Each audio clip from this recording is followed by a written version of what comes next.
So on most windows on the vehicle, you have this thing called dot matrix. You see it around any fixed window. This will generally not be on roll downs unless it's a BMW on the front.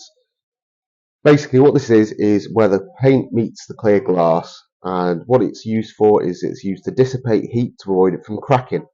It's basically like a peak and a trough on the glass from the paint. Now this really only needs to be on a windscreen because a windscreen is laminated.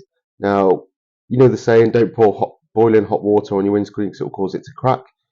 What they do is put this dot matrix on, which dissipates the heat from sunlight, and it means that it spreads the heat out evenly, which means it won't crack.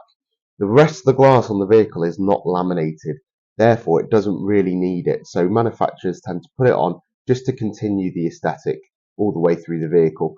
Some cars like Range Rovers and most Japanese cars, to be fair, they don't have it on the back. It gives a much cleaner finish.